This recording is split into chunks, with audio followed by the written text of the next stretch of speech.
try to do as much good possible as efficiently as possible.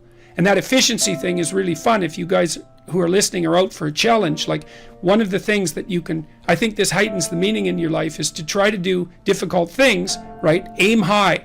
Don't aim so damn high you can't manage it, and make sure you break down your aims into reasonably attainable sub goals, but you want to aim high, and then you want to see how hyper efficient you can get.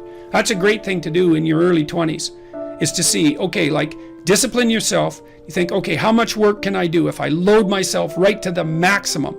How far can I work? How hard can I work until I exhaust myself? And then you back off, obviously, because the optimal amount of working, productive engagement, let's say, is that which is sustainable across decades. So you have to learn that, but you don't learn that without stretching yourself to your limits to begin with. And if your life isn't everything it could be, and if you're suffering from an excess of meaninglessness, well, it means you're not oriented in the world of chaos and order properly. It's like you could learn to discipline yourself. Figure out what it is that you need to do and that you want to do, and then see how efficient you can get. Because one of the things that's quite fun is to figure out, if you have a task, I always tell my graduate students this if they're doing an experiment too, if you have a task that you have to do, it's really interesting to spend a few minutes, sometimes hours, depending on how long the task is, see if you can figure out how to do it from 5 to 10 times faster. It means you'll have to rearrange the way you think about it, but you can often do it. And that's how extremely productive people get so hyper efficient. Sometimes it means you have to delegate. Sometimes it means you have to bring other people aboard. That's delegation as well, I suppose. But there's a lot of preconceptions that you hold about who you are and who the world is that you could dispense with, that would make you a way more efficient actor in the world. Ask yourself what would motivate you. First of all, don't be studying 8 hours a day, because that isn't going to work and you're not going to do it anyways. Would you start studying 5 minutes a day? Seriously, could you bring it up to 10 minutes a day? What would you have to do for yourself to get yourself to sit down for half an hour a day and study intently? Like maybe you'd have to, I don't know what you'd have to do, like have a beer at 6 o'clock at night or something, or maybe you'd have to go for a walk in the park or go out for coffee. It's like, imagine that you're sitting down with a stupid, undisciplined child and you're trying to get that child to do something useful. And you say, okay, look, I want you to do X, it's necessary, but you can pick how much of it you're going to do, and I'll give you what you want if you do it. Well, ask yourself that and see what happens. So don't try to tyrannize yourself, try to negotiate with yourself and use some reward and see how that works. And start slow, maybe you're not very disciplined and the best you can do is half an hour of studying it a day. Well, start with half an hour. Increase that 5 minutes a week. If you do that, that's a lot. If you do that for a year, then by the end of the year you'll be studying 4 hours a day. So you can that's just with 5 minutes a week, right? Because that's 250 minutes in a year. So start ridiculously, pathetically. Study for 5 minutes a day for a week, and then move it to 10. You'll be able to do that. And don't cheat, because one of the things people do is they make a deal with themselves like that. I'm going to study for 10 minutes a day, each day. And then they get into it and they think, wow, this is going really good. So they study for 2 hours, and then they've broken the contract with themselves and they don't trust themselves anymore. And then they don't study for a whole year. Or, well, maybe not. For a month. But set your contract. Ask yourself, what could I do to move myself forward to my goal that I would do, and then how could I improve that incrementally? You can't exist outside of a framework of value. It's not possible. It's not technically possible. I outlined this in quite a bit of detail in chapter 10, which is called Rule 10, which is called be precise in your speech, is that the way the world manifests itself to you is integrally tied to your value structure. And that's because, to put it very simply, is that your very vision is dependent on an aim. Like whenever you look at the world, you're aiming at something. You're aiming at something with your eyes. You can't focus on something without aiming at it, and you won't aim at it without valuing it. So your very perceptions are dependent on your value structure. Now that doesn't mean there isn't a world. It does mean that experience is a complex interplay of your value structure and the unmanifest world. It's something like that. And then that begs the question, which is, well, if you have to have a value structure, then what should it be? Well, and then that brings us back to the ideas that we were talking about earlier. Like you should value being. You should take on the responsibility of being as your highest ethical obligation and try to improve it, try to reduce suffering, try to make the most out of yourself in a way that's beneficial to you and your family and your community. You should aim high, and your perceptions will reconfigure themselves around those aims, and that will allow the world to manifest itself to you in the most positive possible manner, or at least in the most meaningful possible manner. And in the absence of that, all you have is stupid suffering. That is the anxiety and depression that we talked about earlier. Without a point, without value, without an aim, all you're left with is the misery and anxiety of life. That makes people bitter. I love to bring up the notion of the aim, because one can react to this stupid suffering in a number of ways, but this is so clear. You write in it, you say, you cannot aim yourself at anything if you are completely undisciplined and untutored. Mm-hmm. You will not know what to target, you won't fly straight, even if you do get your aim right. And then you will conclude there is nothing to aim for, and then you will be lost. And these days, the prevailing moral framework, as I see it, is if it feels good, do it. How is it that discipline and the straight and narrow offer the best chance for a good life? And how is it that we have forgotten that is the case? Well, the reason that discipline is necessary is because you're a mass of competing short-term interests. And so the question is then, well, which short-term interests should win out?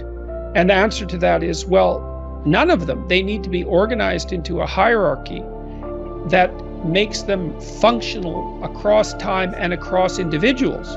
So like a 2-year-old is very likely to act out his or her proximal impulse. But of course, a 2-year-old can't survive in the world.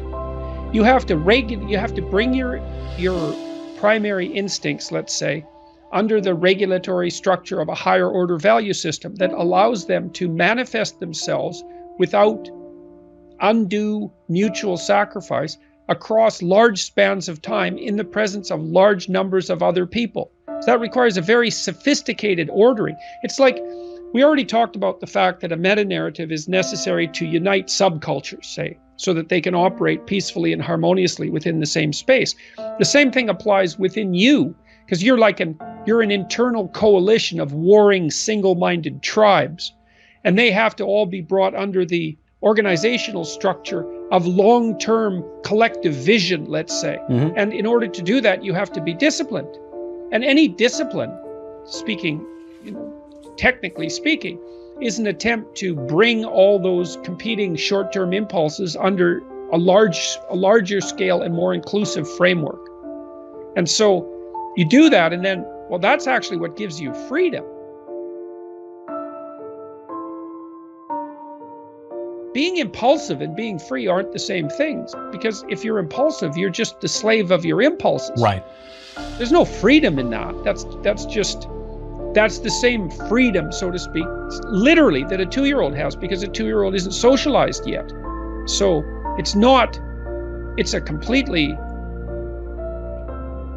that doesn't function in the sophisticated world. It doesn't work. Right. Everyone knows it. We just like to pretend sometimes and say, oh, that does feel good, Now, I have one last... Well, we like to pretend all the time, because that's why we go out and drink, because drinking enables you to blind yourself to the long-term consequences of your actions. And there's no doubt that that's very, very rewarding in the short term, but it's also why you wake up the next morning hungover and ashamed.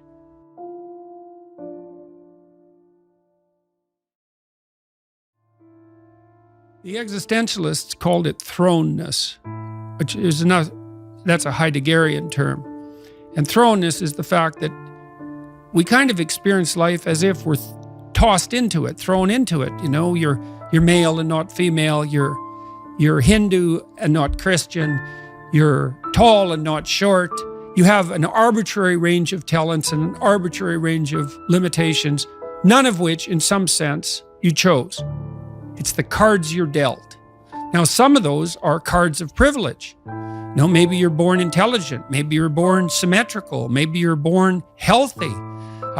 Maybe you're born into a culture where it's much easier not to be absolutely deprived. Maybe your parents are rich. And so all of that in some sense is unearned. Now, along with that comes a good dose of existential guilt, because at the same time, and this is true for anyone, regardless of their cultural background, the ground we walk on is soaked in the blood of historical atrocity. And so that's on you, because, people think, well, who's the Nazi? Well, it's the fascist, or who's the radical communist? It's the radical left-wing ideologue. And the fundamental truth of the matter is that's best dealt with as a spiritual matter, is the adversary is within, really, most profoundly. And so you have to take the responsibility for that historical atrocity onto yourself. I was talking to Guy Ritchie this week about his movie King Arthur. It's quite an interesting movie in many ways. And when Arthur, who could be the hero, takes the sword, he's so overcome by visions of his murderous uncle that he can't pick up the weapon. Well, think about that. Now, you have weapons at your disposal, but they've been used by your murderous uncle. How dare you wield them? And the answer is, maybe it's easy just to leave the sword on the ground, because you do want to be responsible for atrocities going forward. And don't think you couldn't be. And don't think you might not enjoy it. And so, the way you pay for your privilege is with your virtue. I mean that most particularly. You have these opportunities and this existential guilt. And the way you expiate that and atone is by doing your best to live the best possible life you can manage, to speak the truth, to treat people with respect, to abide by the principles of the dignity of the individual, and to put your house in order. And that's how you pay for your unearned privilege. All of us. And we all have our privileges and our curses, All of us have that. That's why it's not useful to be envious of people. You see you're a young man, you see someone drive by in a Ferrari with a blonde, and you think, my God, he's got everything. And, the woman in the car is a prostitute who's got a cocaine addiction, and her life is just one catastrophe after another. And he's had to lie and cheat his way into this position, and he's afraid that everything's going to come crashing down on him, and that's what you're jealous of. And it's just not that profound. You don't want someone else's fate. Man, your fate's enough, and your adventure's enough. It's plenty. It's more than you can ever fully realize. And so that's also part of the reason that we all believe that the individual has some intrinsic dignity. It's, don't be so sure that your position and your room is so damn trivial. It might be your attitude towards it that's trivial. And if you're in dire straits and dire circumstances, just look at how much opportunity you have to make things better. We're built to walk uphill. And when you reach the pinnacle of the hill, you want to stop and appreciate the vision. But the next thing you want is a higher hill in the distance, because it's the uphill climb that it's from the uphill climb that we derive our value. And I mean this technically. So almost all the positive emotion we feel, especially the emotion that fills us with enthusiasm, and that's to be filled with the Spirit of God, by the way, because that's what enthusiasm means. That's experienced in relationship to a goal. And so in some sense, and this is part of the religious enterprise, you want a goal that you can never attain, right? So you can always move closer to the goal that recedes as you move towards it. You think, well, that's frustrating. It's like Sisyphus pushing the rock uphill. But it's not, because as you pursue that goal, you put yourself together and your life does get better and richer and more abundant.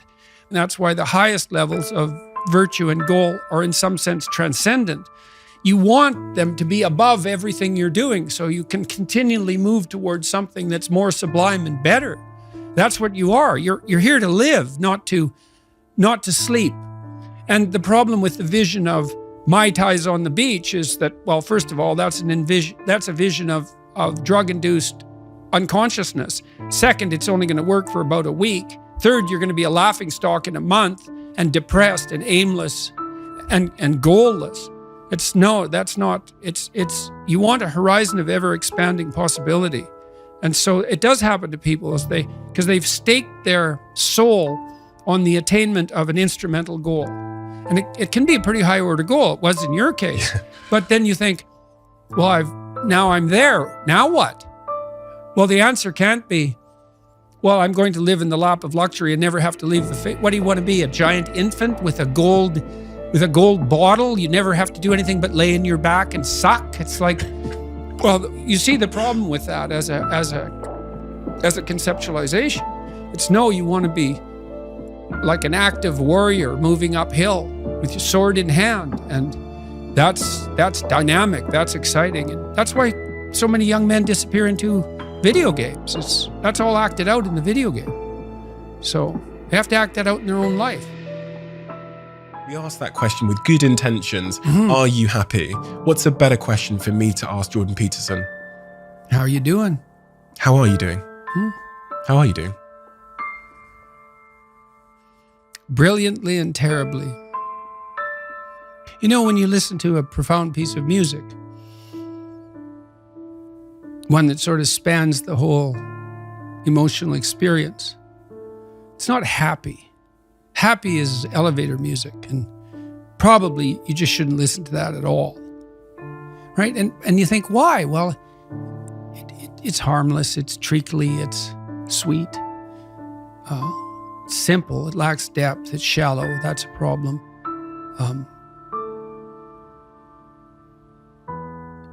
It doesn't have that deep sense of awe and horror, I would say, that is characteristic of the best of all music. You know, you listen to some simple music, so-called. Hank Williams is a good example. You know, the blues cowboy from the 50s who died of alcoholism when he was 27 and whose voice sounds like an 80-year-old man. Simple melody, you know, but there's nothing simple in the song and in the voice. It's deep, you know, it's like the blues. It's like black blues in the States from the 20s, and it was certainly influenced by that tradition. There's this admission of a deep suffering at the same time as you get the beautiful transcendence of the music. And that's meaning, you know, that's awful in the most fundamental sense, but you need an antidote to suffering, and it has to be deep, and you know, deep moves you tectonically, and it's not a trivial thing. But that's better than happiness. And maybe if you're lucky while you're pursuing that and while you're immersed in it, you get to be happy, and you should fall on your knees and be grateful for that when it happens. You know, it's a gift. It really is a gift. And it comes upon you unexpectedly, your happiness, you know. But you aim to climb uphill to the highest peak you can possibly envision. And that's better than happiness. Why did you include terribly? Well, for example, now when I go, wherever I go in the world, people come up to me and they're usually, I wouldn't say they're happy to see me. They're often in tears, you know, and they often have a pretty rough story to relate. You know, they were suicidal or nihilistic or homicidal or trapped, desperate, you know, and they tell me that real fast. And then they say, I've overcome that to a large degree, and thank you for that. And you think, well, that's really something to have that happen over and over. In some ways, you might think, well, how could anything better possibly happen to you than to have people come up to you all over the world, strangers, and open themselves up like that, like they're old friends so quickly.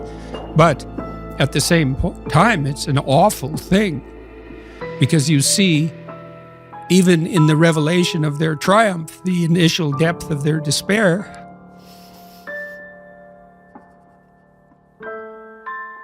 So I wouldn't change that. But it's not nothing. It's certainly not just happiness. It's better than happiness, but it's almost unbearable.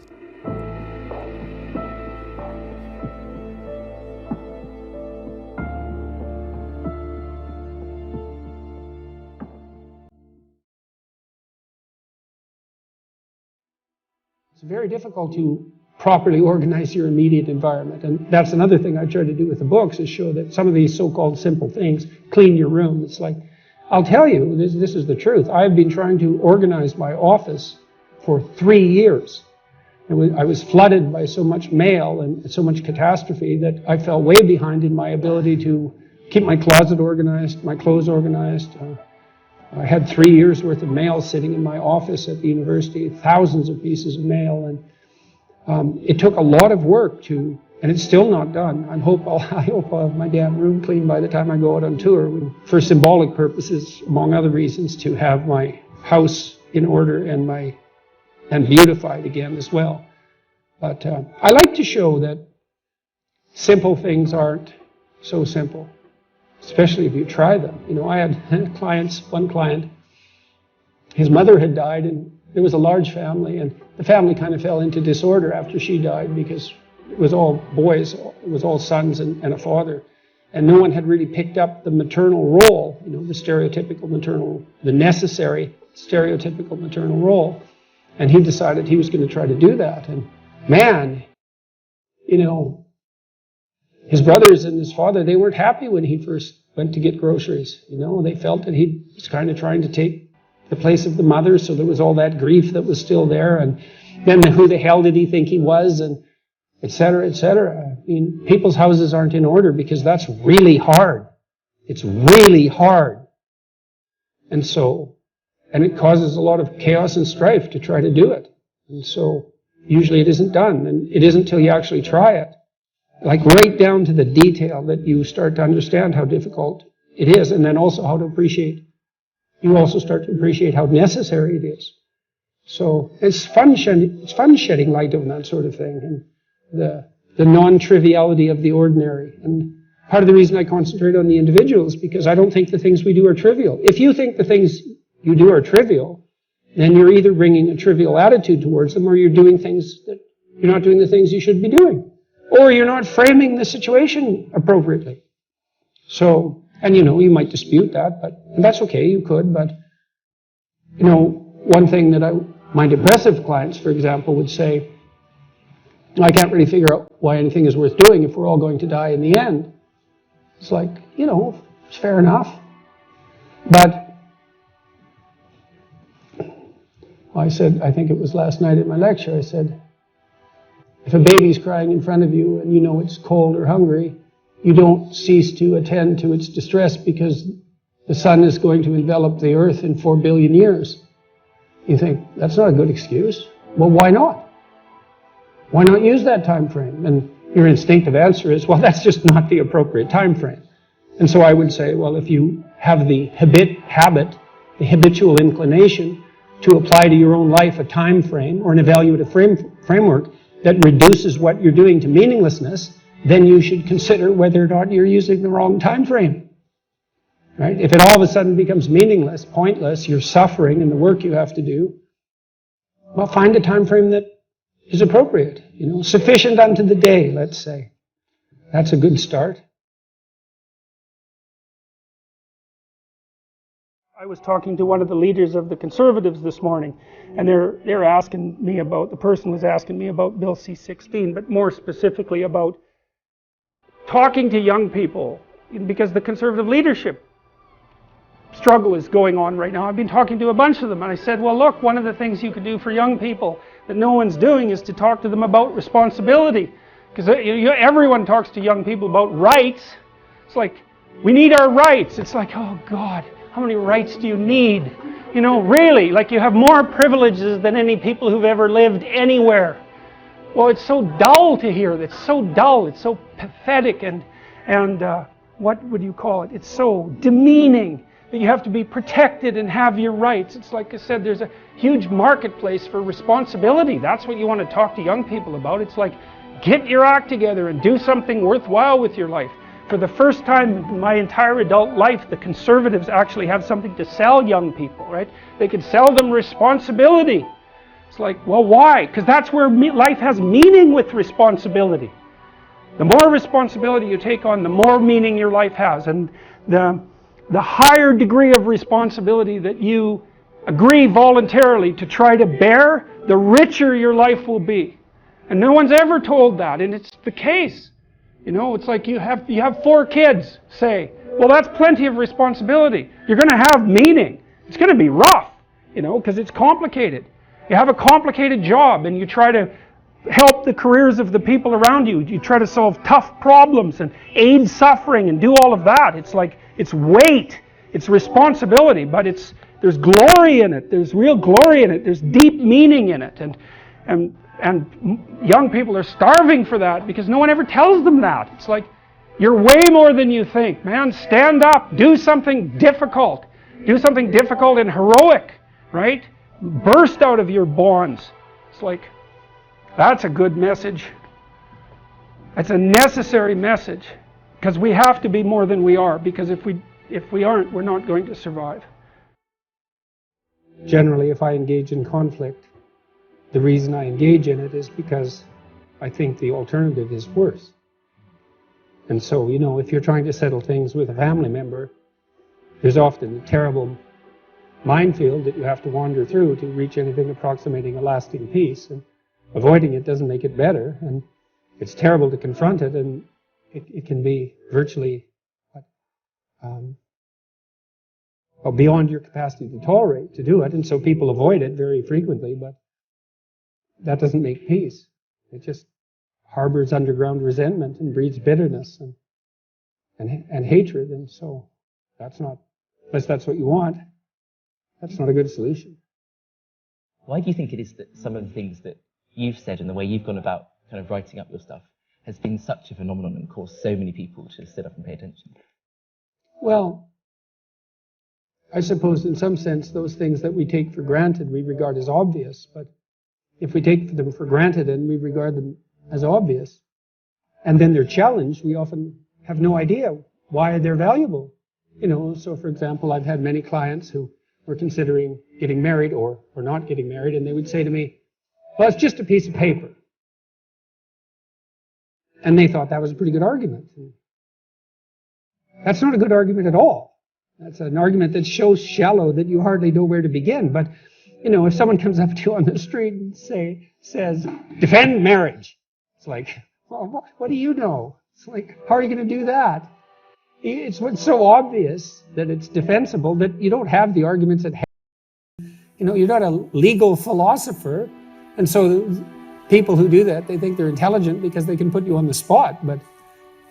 And merely the mere fact that you can't articulate a claim you share with almost everyone in some traditional sense doesn't mean either that you're stupid or that the principle itself is invalid. It just means that we tend not to discuss all those things we agree upon.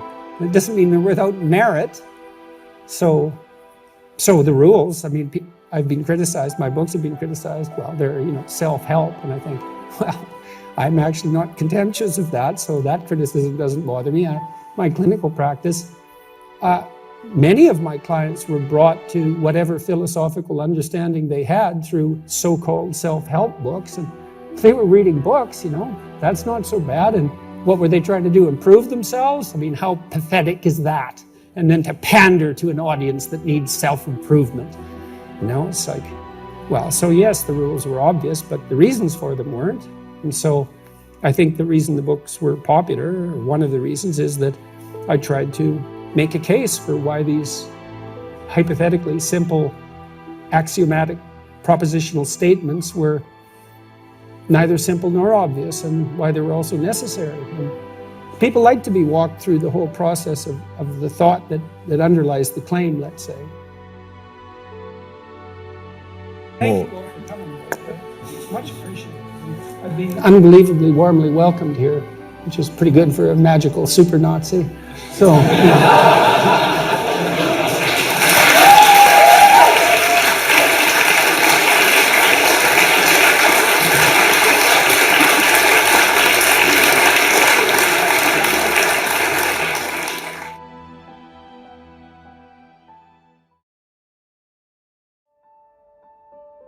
if you want to know something about yourself, sit on your bed one night and say to yourself, you got to mean this. Like, you got to be desperate. This is no game, this.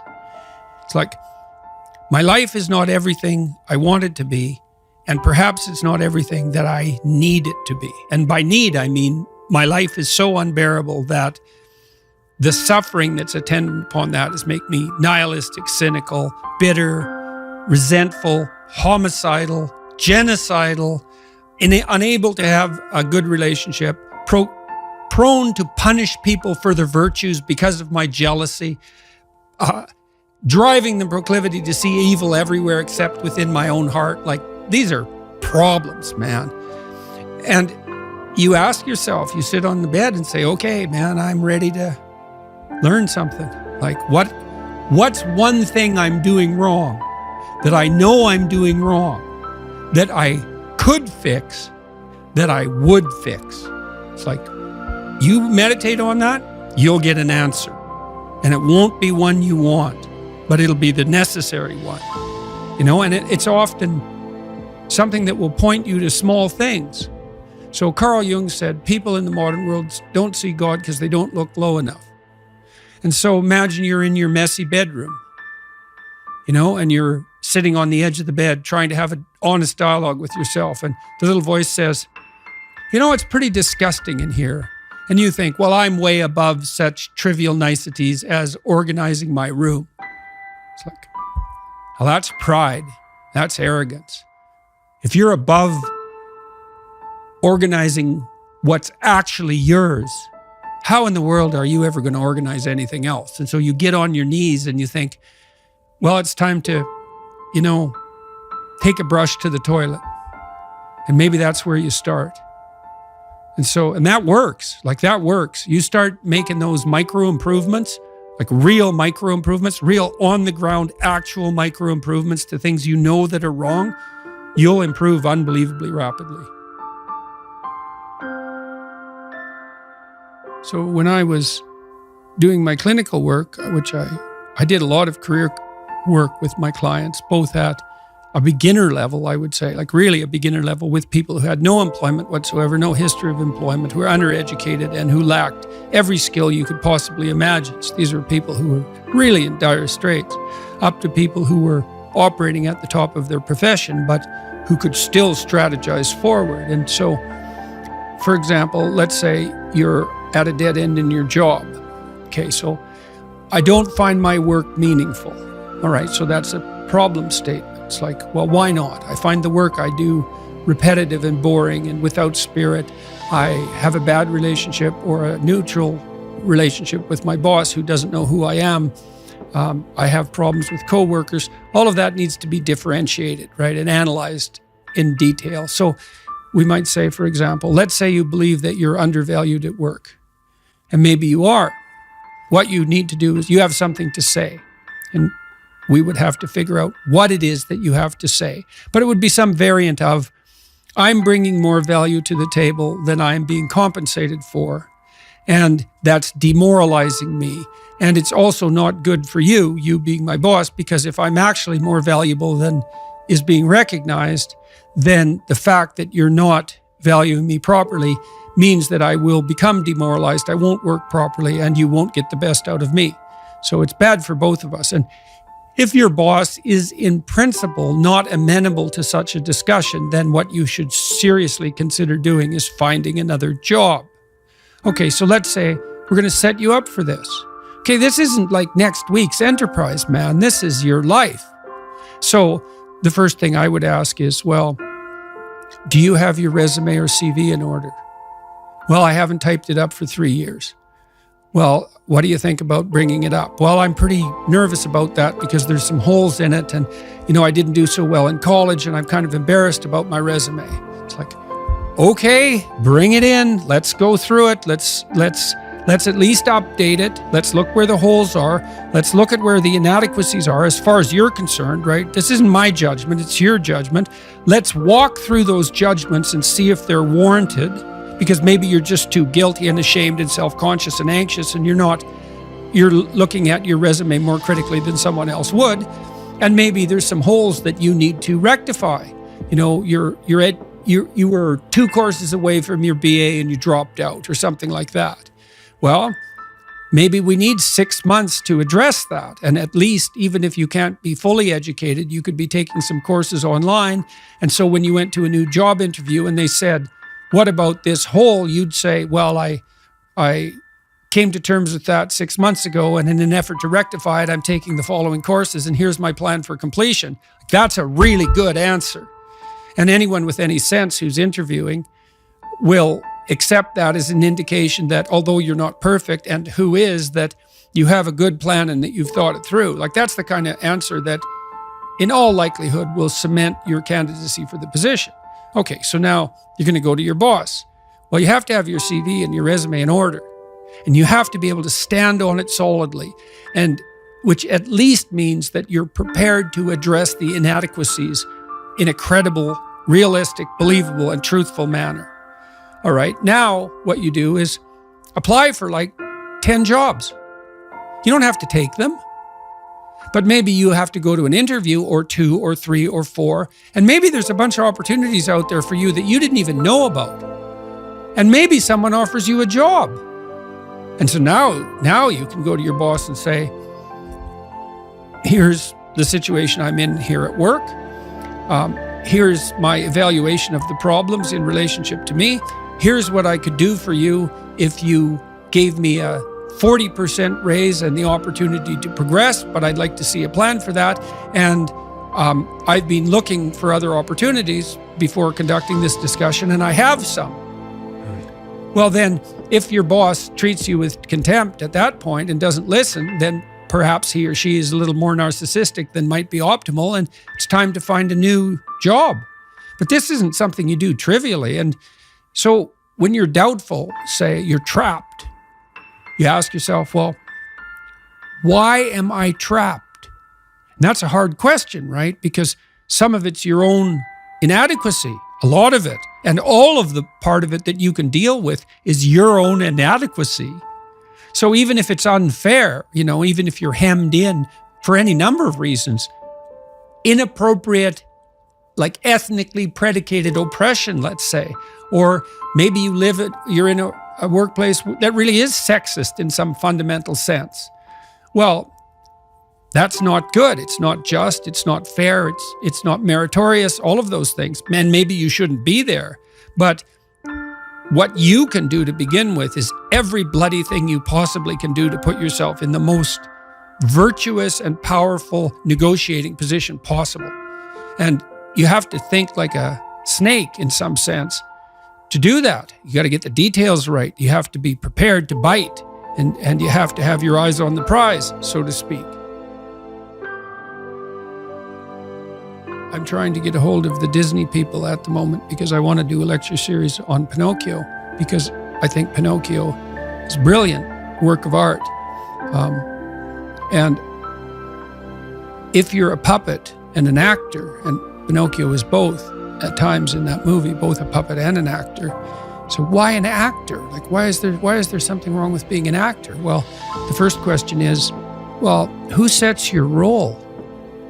And then the second question is, who's pulling your strings? So you've put on this front that is there to make you popular and sexy and desirable and to mask from yourself your own inadequacies. But that's a role. Well, who wrote it? And for what purpose? And so Jung said, for example, that we all acted out a myth, and whether we knew it or not.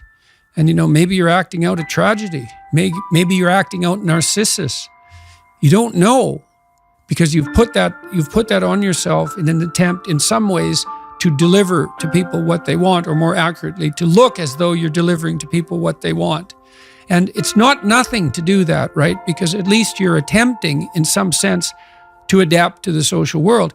Someone who's really infantile and dependent, someone who's never left home, part of their problem is that they haven't crafted a persona.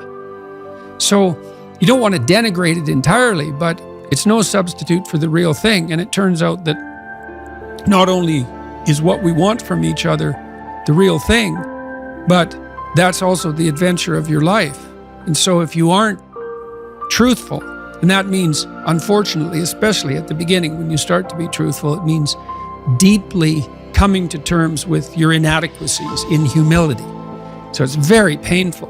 Without that, you don't have the adventure of your life. You have the role that you've acquiesced to. And that'll take all the meaning out of your life.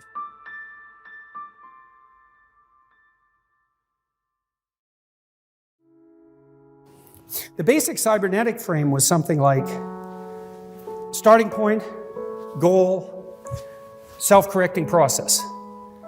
That's it. But I realized maybe, that the semantic description of that structure was a story. Because a story, when you tell a story, you have to say, well, I was here, and then you have to say I was going somewhere. A little kid might tell you about their first day going to kindergarten. It's not much of a story, although it's a pretty big deal for the little kid, you know. Well, I was at home with Mom, and then I took her hand, and we walked to the kindergarten, and I was afraid, but I was excited, and, I got there, and I had a pretty good day. And you give him a pat on the head, and you think, that's a pretty good story for a little kid. He might tell a slightly different story. I might say I was walking to kindergarten, and I was kind of scared, but I was excited. I had my mom's hand, and then all of a sudden this big dog jumped at me at the fence and really scared me, And a little kid will get emotional if he recounts something like that. And then he'll say, well, he might say one of two things. He might say, I got so afraid I had to take Mom's hand, and she was upset too, and she was crying, and we had to go home. And then he doesn't go to school for the week, and then when he goes to school, he has a panic attack, and then his mother martyrs herself so that he can have a panic attack for a tremendous long period of time, and then, it's just a complete bloody mess. And that's an Oedipal narrative, by the way. Or maybe the other story would be, I was scared of the dog. A dog's a pretty big thing for a kid, and it is a wolf after all, so, that's not nothing. But I took my mom's hand, and she gave me a pat, and she said, you think you can do this? And I think you can. And so I got myself together and went to kindergarten. That's a better story, that one. That's a better story. It's a more interesting story. And it's interesting because it's a meta story. The story of just getting from point A to B, that's a good story. You want to hear about that. You want people to tell you how they get from point A to point B all the time. Because then, you know where point A is, and that's useful, and you know where a good point B might be. And believe me, man, you want to know that more than anything else. Why did the chicken cross the road? Because it thought the other side of the road was better. Unless it's a daft chicken, and that's a possibility, because it's chicken after all, or they're smarter than you think they are, but why do you go somewhere that you're not? Because it's better than where you are. Unless you're aiming down, and then maybe you want to go somewhere worse, and you want to take people with you. But other than that, generally speaking, you're aiming up. Well, it might be a micro up, but it's not usually. That's the thing. So here's a way of understanding the narrative schema that we lay on the world. So the first is, there's a point A and a point B, and the narrative is a description of the starting point and the end point and the process to get there.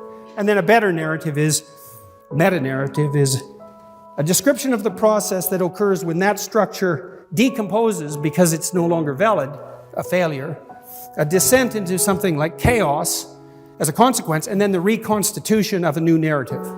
And that's paradise, the fall, paradise. That's a very basic narrative, and that's the thing to imitate. Not just the narrative, the process by which narratives are generated and repaired.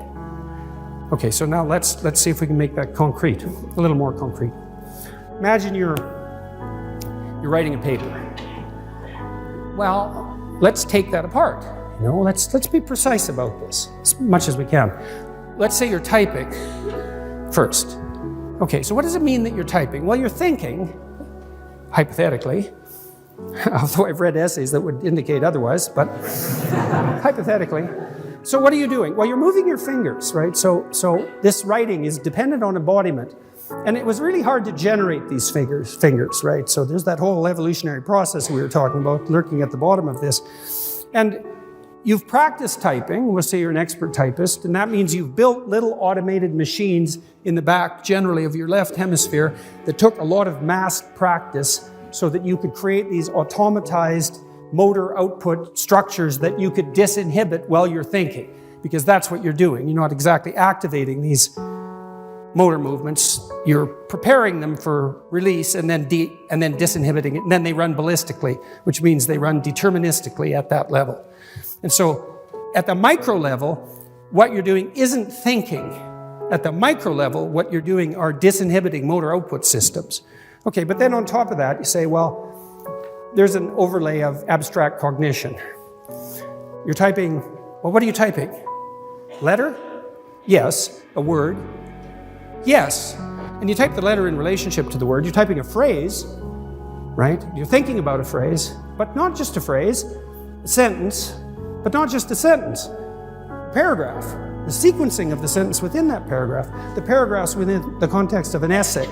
And maybe if you're writing a book, then the essay in relationship to the book. You're doing that, all of that at once. And so that's a series of nested narratives. So a cybernetic motor schema at the bottom, and then narratives. Because I could say, well, why are you typing the letter? To type the word. Why are you typing the word? To type the phrase, to type the sentence, to type the paragraph, to complete the sequencing of paragraphs, to write the chapter, to write the book. Why are you writing the book?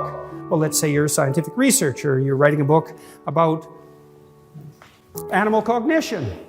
Why are you doing that? Well, maybe you're a professor, researcher, scientist, teacher. Well, why are you doing that? Well, maybe you're a good citizen, maybe you want to mentor people, maybe you want to make the world a better place.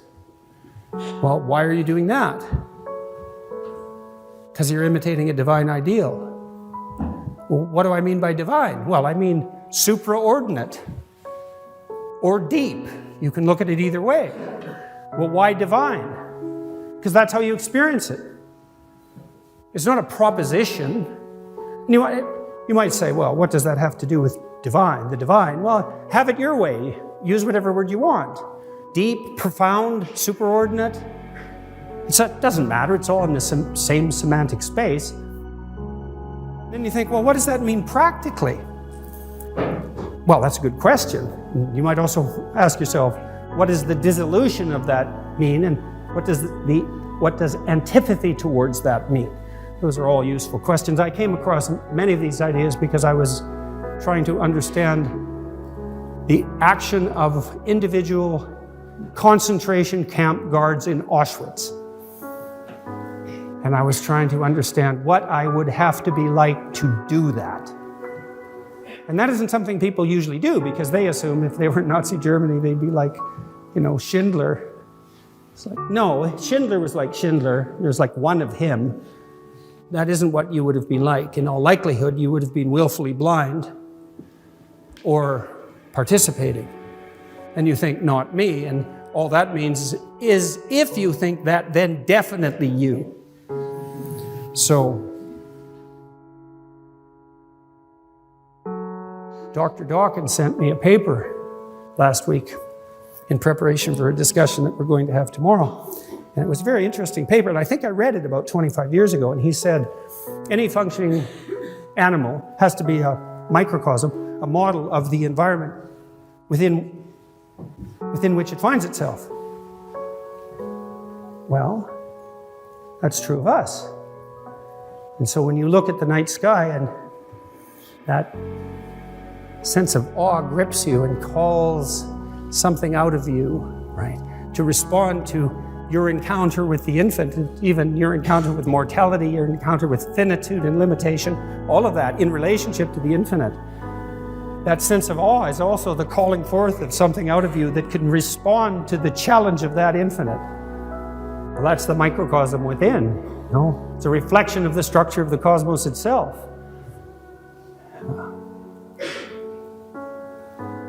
That's the divine ideal.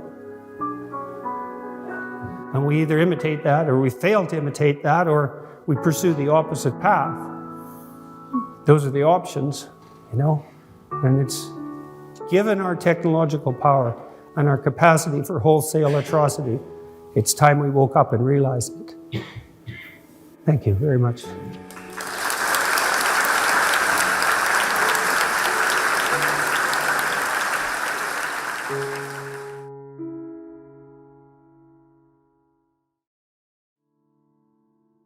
I believe, and I believe this as a scientist, and is that you perceive the world through a structure of value that is essentially a map of the territory. So when you look out at the world, you think, well, there's the world, there's the objective world. But obviously you don't just see the objective world, because we wouldn't have had to develop science to give us a picture of the objective world if you just saw the objective world. Mm-hmm. It's actually pretty damn difficult to formalize an objective picture of the world. So if you don't see the objective world, well, what is it that you see? Well, a lot of what you see, a tremendous amount of what you see, is memory. Like, you don't know that, but your brain uses memory to represent things whenever it can, because seeing the world is unbelievably challenging neurologically. And so we exercise the use of our central vision very selectively. We only look at what's important. Mm-hmm, mm-hmm. Well, what's important is what's valuable. Well, you don't know that you're making an unbelievably complex, value-laden decision whenever you look at something. It's it's actually the frame through which you see the world. And it's a map. And the reason for that is, well, you have to do things. You have to get from point A to point B. Now, I derive part of this theory in Maps of Meaning from a book called The Neuropsychology of Anxiety by Jeffrey Gray. Gray developed a theory of emotion that's predicated on the idea that, essentially on the idea that most of your emotions are experienced in relationship to a goal. Okay. And so you establish a goal, then movement towards that goal, or evidence that you could move towards that goal, makes you happy, produces positive emotion, whereas evidence that the goal is invalid or that you're blocked in some way produces negative emotion. Mm-hmm. So you lay this map on the world. It always has a destination point in mind. There's always a destination point implicit in it or explicit in it. So it works as subtly as this, for example. So if you walk into your room and you want to walk towards something to pick it up, and your room is cluttered because you've been careless, all that clutter manifests itself as an obstacle to your goal and produces negative emotion. And you experience that instantaneously, essentially, and automatically. And so part of the reason, that I encourage people to clean up their rooms, let's say, is, well, it's a microcosm of all this. Your room is part of your experience that you have control over. And it's easy to underestimate its significance, but that's a place you can alter. You can set it up for whatever it is that you're doing. Well, what are you doing? Well, that's the first question you have to ask yourself if you're going to set up your room. It's not trivial. It's hard. Genuine ethical virtue is it's the only source of resilience and strength that you have. And it's also the place, as far as I can tell, that the meaning that allows you to set yourself against suffering resides. People talk about life and its meaning, and they say, well, life is meaningless, but people never mean that, because if you're in pain or you're terrified, you're overwhelmed with meaning. It's just not the kind of meaning you want. And it's not a reality you can talk yourself out of easily. And that's particularly true of pain, but it can also be true of anxiety. And so the question is there a reliable source of meaning that you can set against that? And what's its nature, if so? And so here's a way of conceptualizing it to some degree. So I'm currently in a rather remote location in Northern Ontario. And one of the advantages to being here is that I can go out on my dock at night and I can look up and see the night sky. And when you see the night sky, when it's pitch black, you are face to face with something as near to the infinite as we can face in a prosaic day-to-day setting. And so there's an experience that goes along with that, and the experience is one of awe and wonder. And awe is a very interesting emotion. Let's say it's unbelievably ancient from a biological perspective. So if you feel awe, your hair might stand up on end. And sometimes you get that feeling, chills running down your back, say when you're listening to music that you particularly enjoy. And that's a variant of the reflex that prey animals have when they see a predator. Their hair stands on end so that they look bigger. Now, of course, they don't know that. So part of that feeling of awe is tied to our ancient mammalian heritage. It's a variation of the response we had to a predator. We're in the face of we're facing something much greater than ourselves. And so, but there's more to it if you think it through, because when you face the night sky, for example, or you face something, you confront something that fills you with wonder and awe, there's also a call to action that's sort of implicit in it. And maybe you think, well, the wolf is calling to the rabbit to be better at defending itself in some sense, to be a better rabbit, because otherwise, man, you're going to be eaten by the wolf. And when you look up in the night sky, to the night sky, and you feel awe, there's a call there. It's part of that experience to imitate that great thing that you perceive. Now you might say, well, how can you imitate the infinite cosmos as well? Obviously, that's a very complicated question, but you know, you're a very complicated thing. And God only knows what it means for you to imitate the infinite when you apprehend it. I mean, that's, in some sense, that's the fundamental question of life, is how do we adapt ourselves to the infinite complexity that surrounds us? What must we become? Well, you don't merely think that through. And I mean, you don't, I don't, human beings in general don't. We puzzle it out, and we use all sorts of information to do that.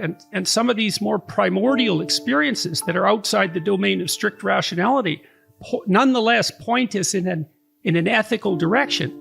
And the ethic would be, you should and could be more than you are. Well, then the question is, how do you bring that to earth? How does that look when you try to embody it day to day?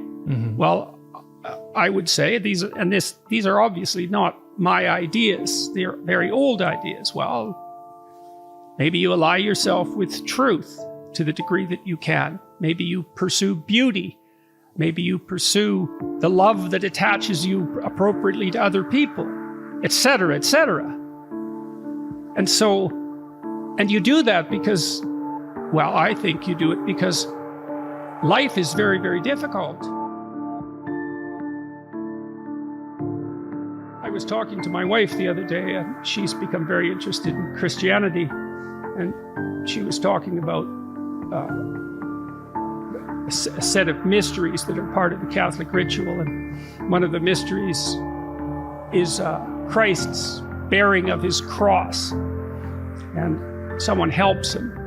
And this isn't I'm not speaking about this religiously. I'm speaking about it practically and psychologically. It's a remarkable story, because it implies that human existence, like our subjugation to vulnerability, which is exemplified in that story, to be rejected by the crowd, to be betrayed, to be killed, that subjugation is so difficult that even God himself needed help. And so the question is that, and like I said, I'm not speaking religiously. I'm looking at the story in some sense as a psychologist. It's like, well, what does that imply? Well, it implies you have to call on you have to note when you're being called to be more than you are, and you have to attend to that very carefully, because life is extraordinarily difficult, and to manage it in a manner that makes it acceptable, or perhaps more than acceptable, you have to be everything you could be. So that's not exactly strength, right? It's way more than that. Strength is a way into it. It's a specific virtue. It's a way into the discussion of what constitutes the ideal.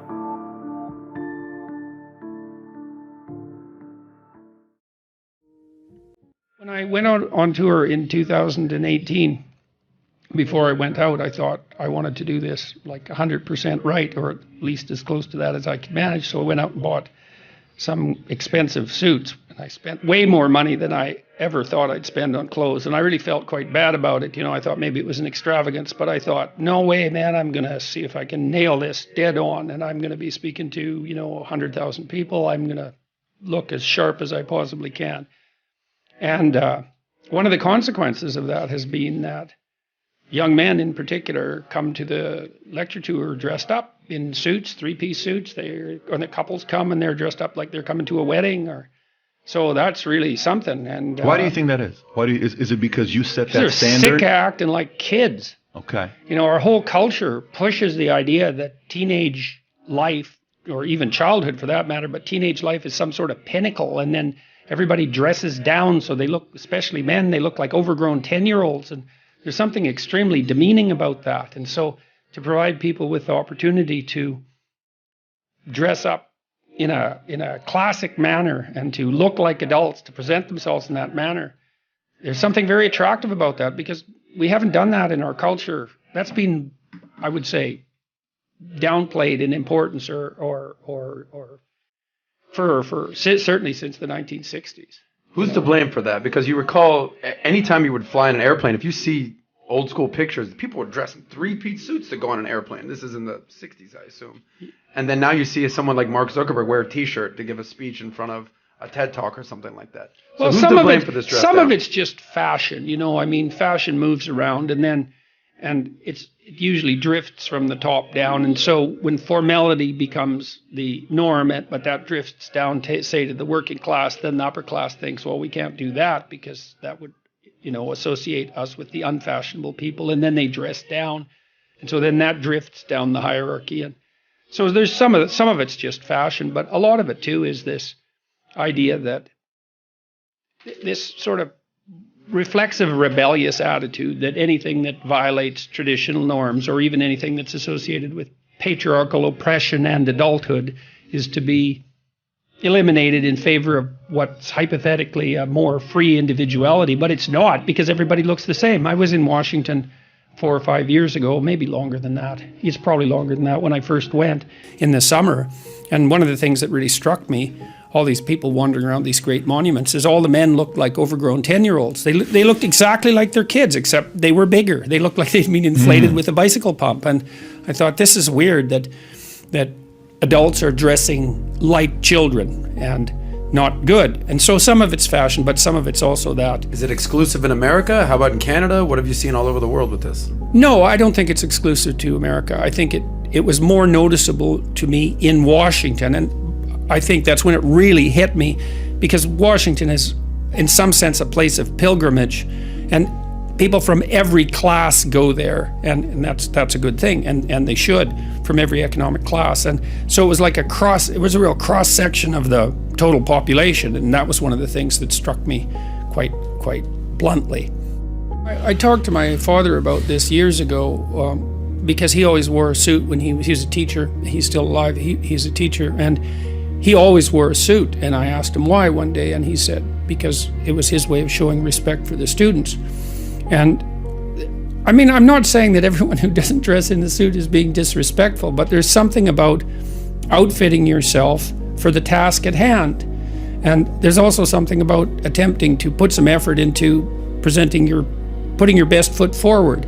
And I don't really buy the it takes more time in the morning argument. It takes a bit more time, but once before I went on this tour, I went through all my clothing and I tossed out everything that didn't fit, and which included a number of suits that were old, and I had to organize them, and that took about a day to get my closet in order.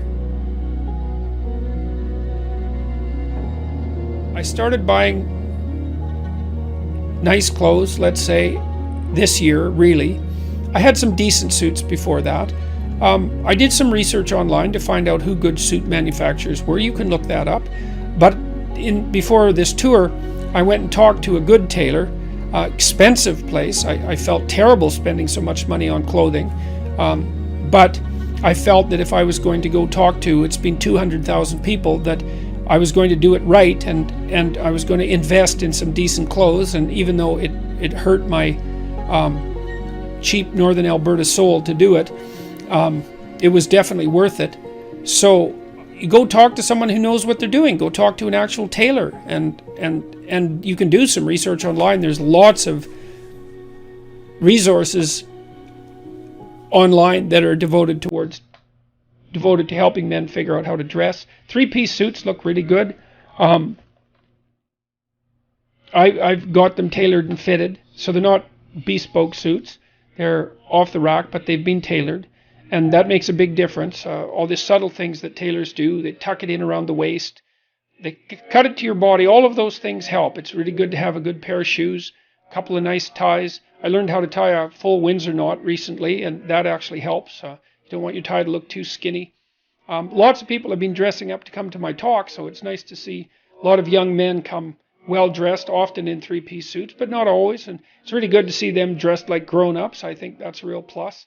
I had a rule that I didn't write in 12 Rules, which was dress like the person you want to be. I kind of took that from Nietzsche, because Nietzsche said, every great man is an actor of his own ideal. It's a very nice aphorism, and basically what it meant was that sometimes you have to act out what you want to be before you become it. You have to pretend. It's not a lie. It's really a pretense, like children pretend to be a father before they grow up and become a father. It's a form of practice.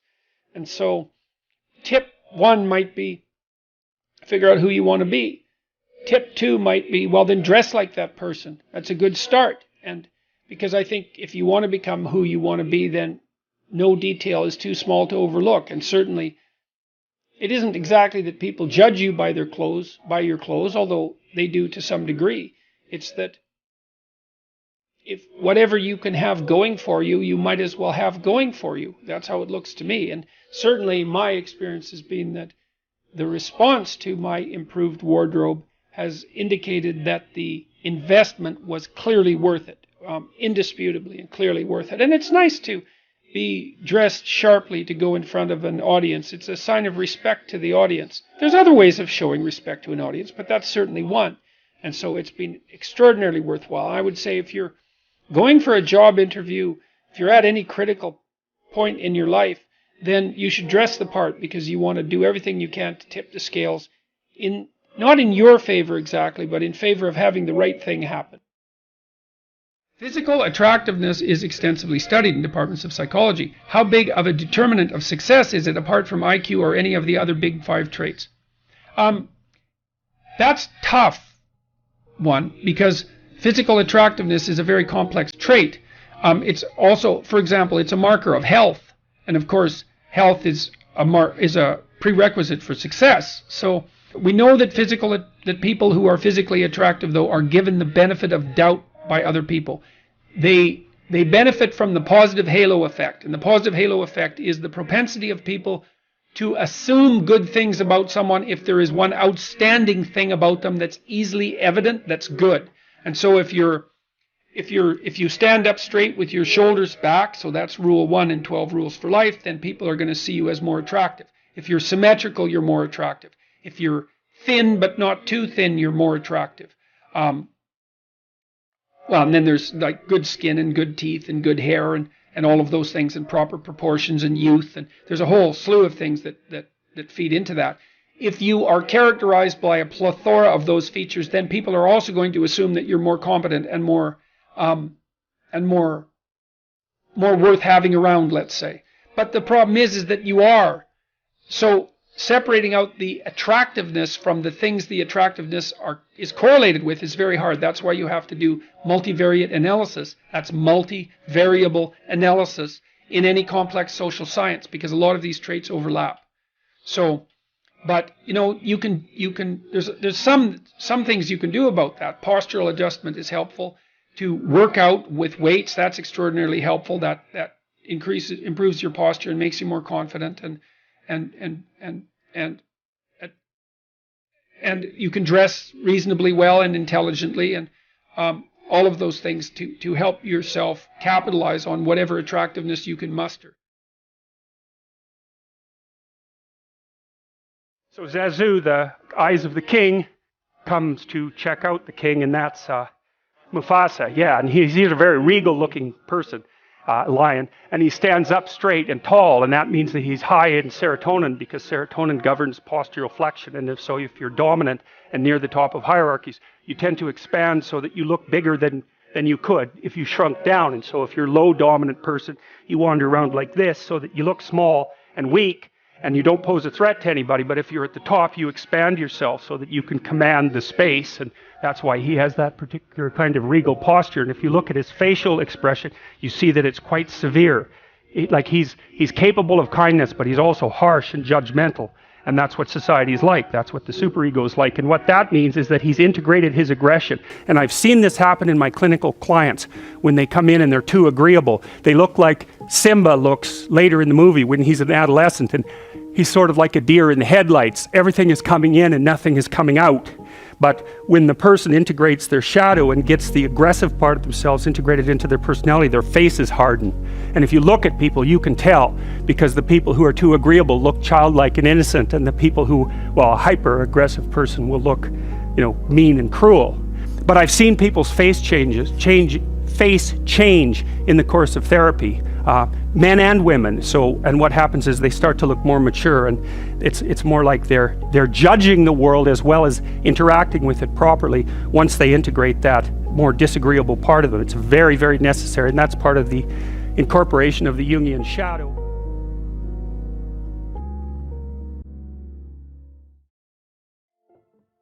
I started doing what I'm doing back in, say, probably 1985, because I realized that one of the pathways to totalitarian catastrophe was deceit at the individual level. This is something that Solzhenitsyn made very much of, Orwell as well, Huxley as well.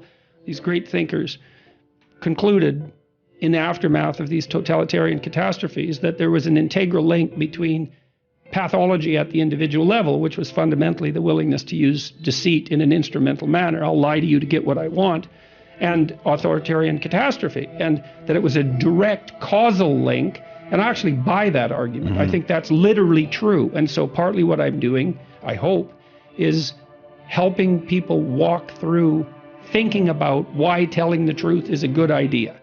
Not only for them, not as a top-down, shake your finger moral injunction, don't lie, you shouldn't lie, but in a detailed manner to explain the relationship between the instrumental use of deceit and the collapse of civilizations. And that connection is way closer than people think. So one person influences 1,000 people, for sure, in their lifetime, and sometimes a lot more than that. And 1,000, the next rung out from that, 1,000 times 1,000 is 1,000,000, and the next rung out from that is 1,000,000,000. And so you're always at the center of a concentric circle that 2 rungs out contains 1,000,000,000 people. Well, it turns out that what you do matters. And basically what I'm doing, I hope, is touring and talking to people face to face in these lectures, for example, and making the case that it's a terrifying case. Everyone says, well, we want meaning in our life. Do you now? Do you now? Because you might ask yourself, what's the more threatening possibility? That nothing you do matters, which means you can pretty much do whatever you want. That's the upside of that nihilistic claim, no responsibility, right? And why not pursue narrow-focused hedonism, since nothing matters anyways? So that's the shadow of nihilism. Or everything you do matters. And it's a lot more terrifying to contemplate that, is that you will be held accountable for everything you do. And I believe that firmly, partly as a consequence of my clinical experience. I never saw any one of my clinical clients ever get away with anything, even once. And you think, well, people get away with things all the time. It's like, no, they don't. They might gain a narrow advantage in one dimension in the short term. But, let's say that you use deceit in your business practices. First of all, that doesn't work very well because people will figure you out. So as a long-term strategy, it's terrible. It just doesn't work. No one is going to play with you if you're a cheat. But let's say that someone asked me the other day, well, what about these dictators that ruled their whole life, and they were at the top of the hierarchy, let's say, and they had all the power. Stalin's a perfectly good example. It's like, Didn't he win? Well, everyone Stalin ever talked to lied to him because they were absolutely bloody terrified of him. His country was a nightmare. It was a hell, or as close as we've been able to produce, with the possible exception of the Nazis and the Maoists, but it was up there in terms of hell. And did he rule? Yes, but he ruled hell. And if you think that's a victory, well, go ahead and try it and see how much of a victory it is.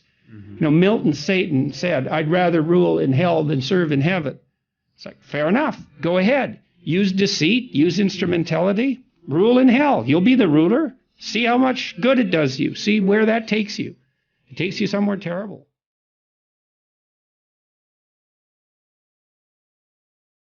And so I've experienced, despite my love for the psychoanalysts, very frequently what I'm doing as a therapist is helping people have a life that would work. You know, and you can parameterize that. What do you need? How about some friends? That people kind of like that. How about an intimate relationship with someone that you can trust, that maybe has a future? That'd be good.